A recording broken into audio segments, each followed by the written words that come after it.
I'm John Strohmeyer, and this is the 5-Star Counsel Podcast. The market for legal services is shifting, and lawyers who don't adapt will be left behind.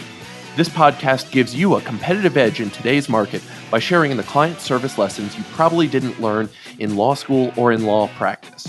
Let's start the show.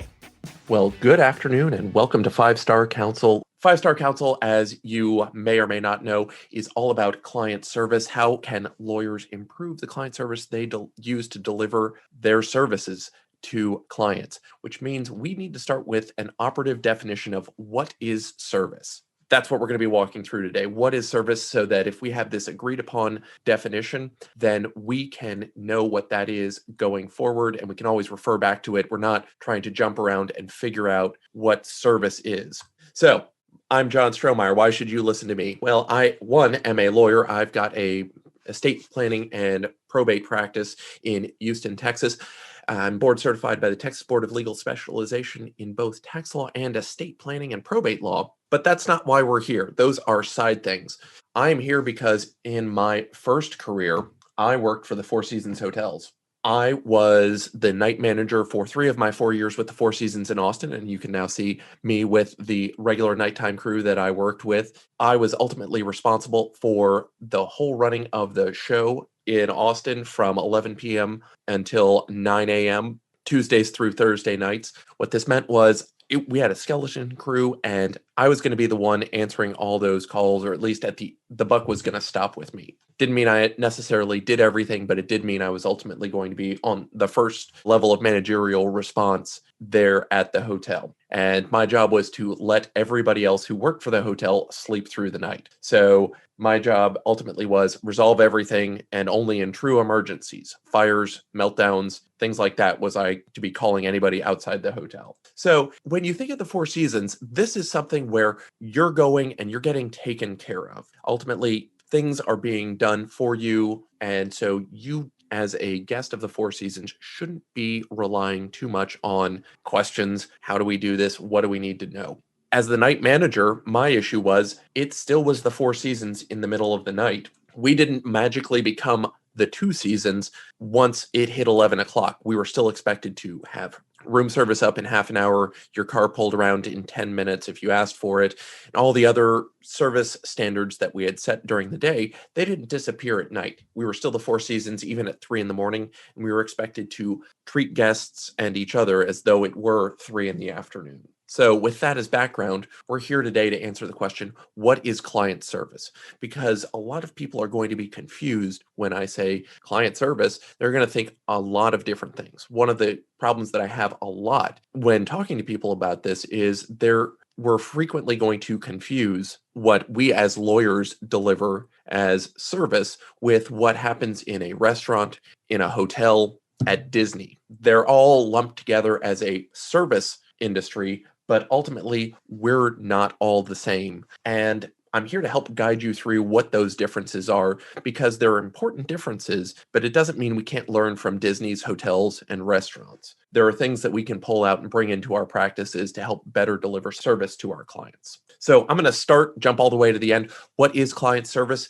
A standard lawyer definition with multiple subparts. So I'm going to define client service for us as how a business delivers its physical and technical product. There's going to be a lot to unpack on this, but really what I want to see is when a business is delivering its product, whether it's to a client or not, potential client, we want to be thinking about how is that going out? How is the physical and technical product being delivered? Lots to unpack. We're going to get there. So if it doesn't all make sense, if you think I'm still just crazy right now, we'll get to it. As a young attorney, I was told always that our service goals were to treat the assigning attorney like our client. This meant something to me because I had worked in the Four Seasons before going to the law school. I had an idea of how we treat clients and how we treated guests at the hotel. But if you would come straight through high school to college to law school, you wouldn't necessarily know how to interpret this. I was interpreting this through, well, what if I had been at Four Seasons Hotel when I'd still worked there? What would it mean? What would I treat a guest like at the hotel?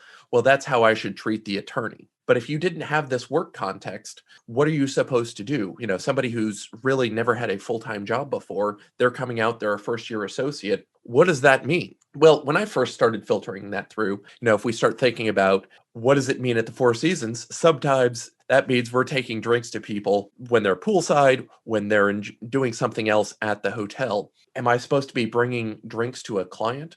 Maybe. But there are all sorts of other ways of contextualizing this relationship. If we were at a restaurant, not only am I bringing food, am I also taking orders from them? If we were at a Starbucks, well, there's still a service delivery to a client. What does that mean there? If we take it less service-minded and maybe think about in the context of a hardware store, is my job just to help the client make a selection and point out the options that we do have? Do I point out options that aren't on the menu? Or is this in the context of another restaurant, not a Starbucks, but instead a McDonald's? Are we here to get them our product as quickly as possible and get them out the door for the lowest price? If we take all of these in context, Starbucks, Home Depot, Four Seasons, McDonald's, they're all delivering their product in different ways. But ultimately, each of those businesses has regimented and designed how their service will be delivered in such a way that they're optimized for a particular market segment. For lawyers, we rarely do this. We're generally thinking, let's deliver our client services and get one client in, get one client out. There are, of course, multiple ways to deal with this and multiple ways of taking care of our clients. But what we've got to be doing more is thinking about how we exist in the marketplace, where on that service spectrum we're existing, all the way from, a McDonald's where it's serve, repeat quickly and get as many people as possible through the doors versus a Four Seasons where we're going to take more time and we're going to be more intensely involved with our clients. There's not a right or a wrong answer. McDonald's does a great job in the marketplace for what they're trying to do. They're serving a lot of their guests every day. Four Seasons is very profitable business as well, but they're serving fewer clients. There's a choice there. Ultimately, why are we thinking about this? We want to take better care of our clients. We want to have more engaged employees. Ultimately, this will lead to more referrals if we have more service. Hopefully, it'll be fewer complaints. And ultimately, we're setting ourselves up to have a lower risk of a grievance if we're taking better care of our clients. And I know there's a common refrain, but John, we're not like those businesses. We're not like a Home Depot. We're not selling hardware products. We're not like a Four Seasons. People aren't coming in and staying with us. We're not like a McDonald's. We're not serving food, and we're not like Disney because we don't have rides. We're lawyers. We're special. That may be true. We are not going to fit ideally or identically into any one of those businesses, but it doesn't mean that we don't have some common problems that we need to resolve, and it doesn't mean that we can't bring some lessons out from that. So even though we are lawyers, we're going to need to adapt those lessons, see what fits, and make that a better part of what we are doing. Because there are a few harsh realities that are here for all of us as lawyers. One, we've worked in a protected monopoly for decades. We've been protected by our license, and that has limited the amount of competition that we've had to deal with.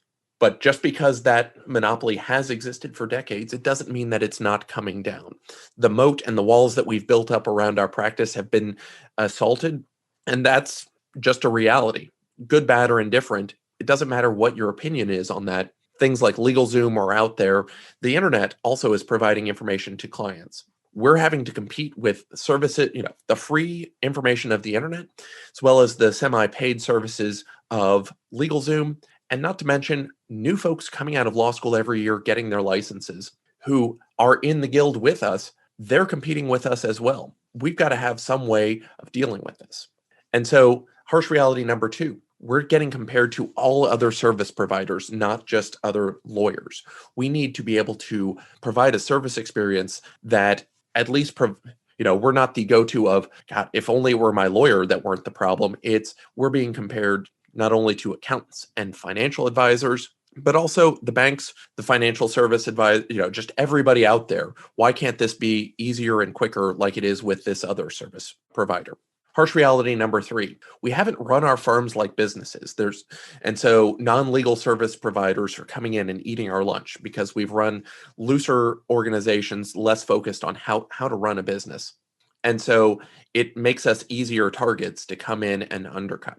Finally, fourth harsh reality, we can't rely on this monopoly power to survive. Again, LegalZoom, other options exist out there. So we need to provide a reason to clients for why they should hire us, not just we're the only option. So with those kind of in mind, we're going to take it back before we really dive into what is service. Think very quickly about what business is and how this operates. Every business is going to have a business model. And this is how that company makes money by selling some sort of product. A hotel will rent rooms for money, a retail store will sell things for money, and a law firm is going to perform legal services for money. There are obviously plenty of other different ways to implement this, and that's the point. Every business is going to have its own business model. It's going to be unique to that business. Every business, though, is going to have a very similar framework. The model is going to be unique to each business. The framework ultimately is going to be how every business implements its model, but it's going to be very similar business to business in terms of the things they need to be thinking about. Again, that framework overlays just about every business. And this part, even if you do things differently and implement differently, you're going to have similar issues every business. What are we talking about? So things like administration. Every business has certain back of the house, as we would call it, issues at the hotel. So things that clients wouldn't see, finance and accounting, management, hiring and onboarding. These aren't things that clients would directly see, whether it's in the law firm context. Nobody's going to care. None of your clients are going to care how you account for money or how you hire and onboard your staff. They're not looking at that. They're also not looking at how you train your employees directly. And this is true in the hotel context. When I was there, guests wouldn't care how we made the ship run in the back. They just cared that their experience was good. We're going to contrast this with the operations or front of the house side, things that clients do see. Everybody sees sales, everybody sees marketing, and then our product. This is all going to be what our clients see. And that's true in the hotel context, in the Disney amusement park context, and in the law firm context. These are the things that people see and we need to be thinking about. So marketing, sales, product, how people interact with our business.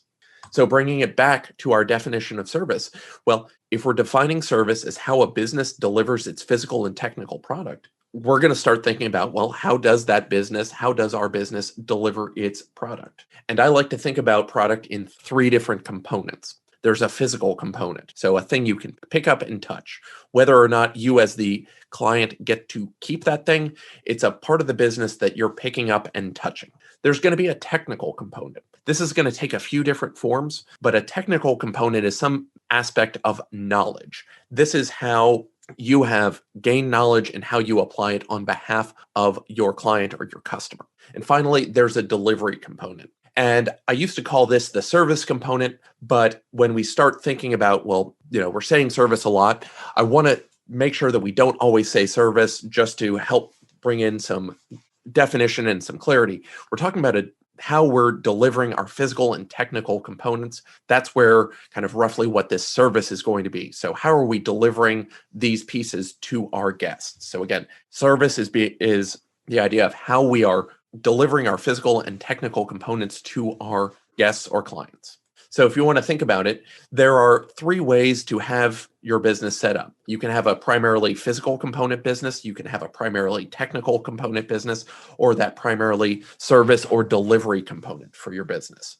One of those is always going to win out. You're going to be primarily one of those three. And there are different implications, and these businesses look different. So if we start with the physical component business, what does that mean? This is something where you're primarily, as a business, concerned with delivering an object.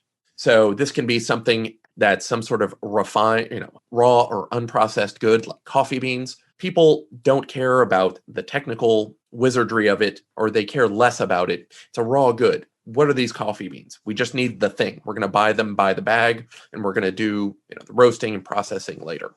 It may be slightly more refined. It may be the meal. If you're going to a restaurant that hasn't elevated into a more delivery focus, if we're putting food in front of you and you ultimately care about the food that you're getting, then that's going to be, the restaurant is delivering that food. It could also be something like Mercedes, where they're selling a product, the car, and that's the thing you're most concerned with. Service and the technical aspect are part of it as well, but ultimately you want the thing that comes from that business. So when we think about physical component businesses, customers or clients are paying those businesses to do thinking, learning, and doing in exchange for a thing that the customer wants. They want a physical object and the business is going to sell them. It doesn't mean that they don't have a service component. It doesn't mean they don't have a delivery component, but primarily the thing that clients walk away with, customers walk away from a physical component business with a thing. If we move to a technical component business, this is where we as lawyers sit. Primarily, clients are coming to us for a technical result, or a technical component. It's less concerned with physical components. It's less concerned with the service or delivery component. It's not that they're not important, but primarily they're coming to us for some level of knowledge. So I like to think about this knowledge in 3 levels. Level 1, knowing the rules. This is what we went to law school for. Gain knowledge, how to think, what these basic rules are. So thinking about it as knowing a recipe if you're in a restaurant versus knowing how laws work and what the basic laws underlying a particular practice area are. That's going to be level 1, technical component knowledge. If we take it up to level 2, how do you apply those rules? How do you apply that knowledge? How can you get up and be able to do that thing?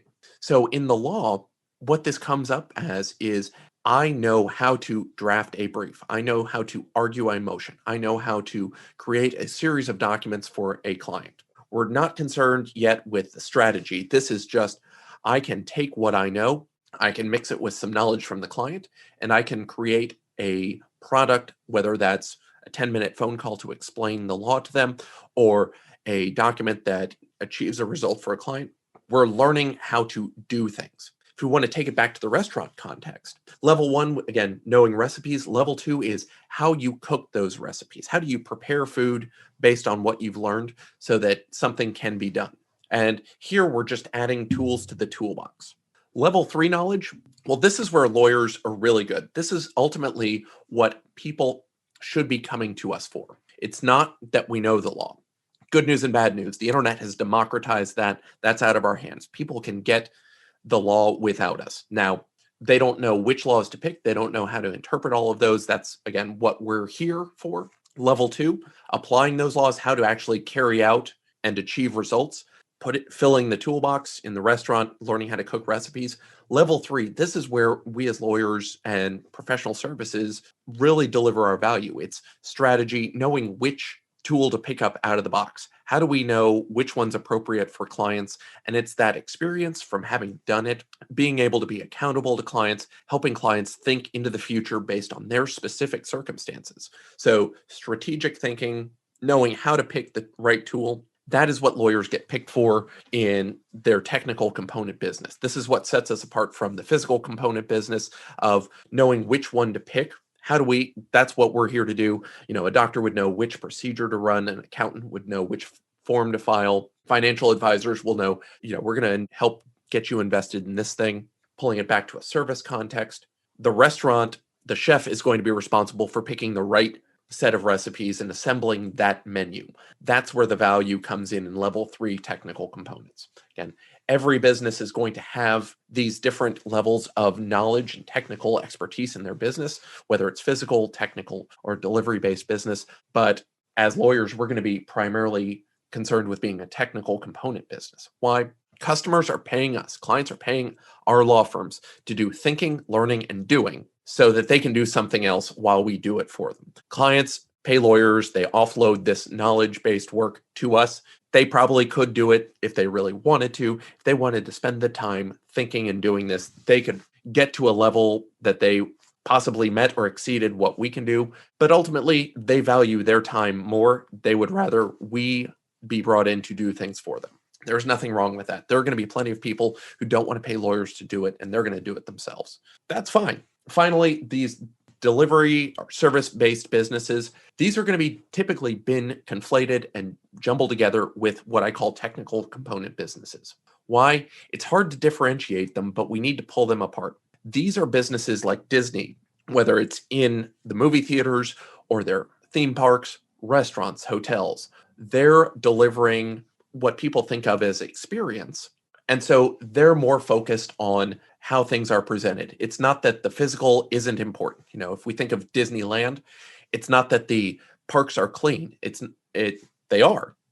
That's part of it. It's not that they have a ride, and it's not that they haven't applied their technical expertise to know how to make the Haunted Mansion work day in and day out most of the time, because of course they're going to have some downtime, but people are going for that experience more than they are a technical service provider. It's not just that they have the water, but that the water is brought to the room in the hotel. It's not that you eat the meal, it's how the meal is presented to you that you're paying more for. It's that assembly of all things that comes in and is what clients are paying for in those service component businesses. Why? Customers of a service component business are paying that business to do thinking, learning, and doing for them so they can enjoy their time with that business. They want to come in and enjoy their time. They're looking for some other way of enjoying an experience. That's what they're paying that business to do. And an important thing to think is, well, John, isn't experience important for my law firm? Yes, law firm experience is important, but nobody's going to say, golly, I had such a great time. My experience was so great with that criminal defense attorney, with that family lawyer, with my corporate counsel, with my estate planner. I'm going to pay a second time and ride that ride again. We're just not there for that. We're here to come in as a hired gun to achieve a result for clients. That is a specific result that clients want from us that we can bring to them. But once we've achieved that result, it doesn't mean there won't be more results for clients down the road, but primarily we're here to solve a problem. If you're going to Disneyland, you're not solving a problem in the same sense. Sure, you wanted to spend the day having fun, not really doing work. You wanted to enjoy your time at Disneyland, but even if you've solved that problem on Monday, if you say, I am fresh out of Disneyland experiences on Monday and you spend all day at the park, you can still want to go back on Tuesday. It's that I would like to solve that problem again versus in a technical component business, if you're being brought in to move the needle on a problem on Monday and you solve it on Tuesday, the client shouldn't have to come back on Wednesday to solve it again. So the service component businesses, these delivery-focused businesses, they can be brought back again and again because their experience is so good. People say, this was so much fun for me. I'd like to do it again. I had a great meal at that restaurant. I could eat here every day of the year.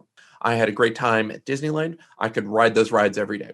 I had a great time at the Four Seasons in Bali. I could live here every day. You're not solving a specific problem. You're enjoying your time with that business versus going to a lawyer and I'm hiring a lawyer because I need to solve a problem. Once that problem is solved, you shouldn't need to pay that lawyer again, no matter how good that experience was, because you've solved that problem. We don't need to turn that crank again. The needle's been moved. Again, service-focused businesses, we're looking at customers or clients paying that business to do thinking, learning, and doing so that they can enjoy their time with the business versus lawyers, technical component businesses, where we're doing thinking, learning, and doing for clients so they can do anything else unrelated to us. We are there to move the needle, achieve a result for them. Hey, 5-star listeners, I want to tell you about our amazing sponsor, Smith AI. Smith AI is a virtual receptionist service for small businesses with a specialty in working with solo and small law firms. I signed up with them within weeks of starting my firm because they are affordable for even the smallest solo practice. Their friendly receptionists respond to potential clients in Spanish or English, screen and schedule new leads, and can even take payments. And now they're answering calls 24 hours a day. So even when you're asleep, they're still working. Even beyond the phone, they've got live agents and chatbots ready to capture leads on your website, by text, and by Facebook Messenger. Smith's friendly gatekeepers can staff your front line so you can work uninterrupted. You can finally have the peace of mind that while you're working, you're not missing out on future work. Plans start at just $70 a month for calls and $100 a month for chats. Smith AI is offering a free trial, and our podcast listeners get an extra $100 discount code with promo code 5star. That's FIVESTAR. Sign up and learn more at www.smith.ai. Don't let another day go by. Try Smith AI.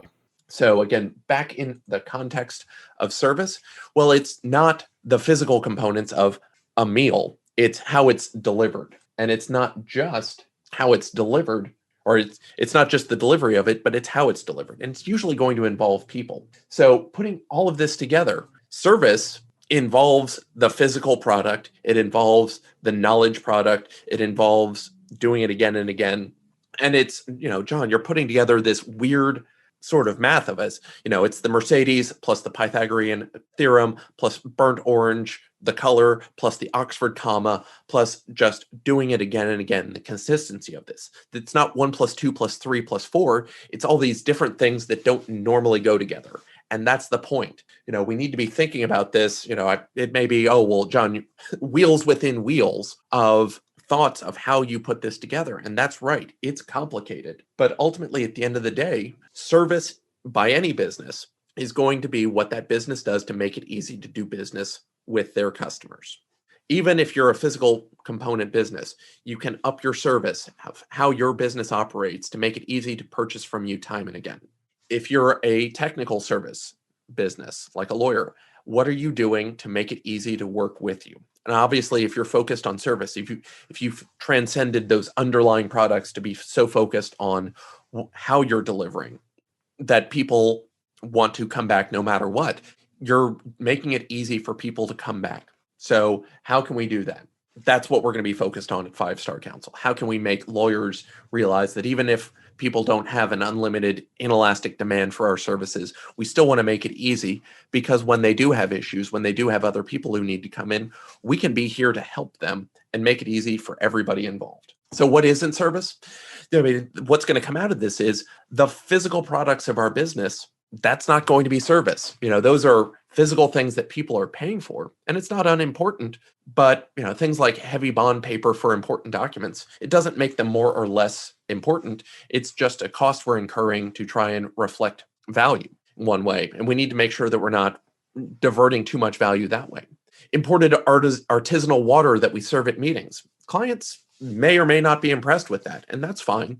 But making sure we understand that spending money on bond paper or artisanal water isn't a stand-in for service. We shouldn't confuse those. Those are things, those are physical products, but it's not how we're delivering it. That which then goes to, well, how we've decorated our offices. That's a physical thing that a client experiences. Though our offices are part of how we deliver our product. It's part of our product, but that's not the service aspect. Having marble floors and shiny steel and glass and well-designed artwork, that's not the service that we're delivering. That's just a physical thing that clients experience temporarily while they're in our office. Most of that's going to be the benefit of the people who spend most of the time in the office. The other thing we don't want to confuse with service, well, our technical product. So our skills that we deliver to clients, the legal knowledge that we bring to bear for those clients to achieve their results, that is the service we provide. That's how we move the needle for client.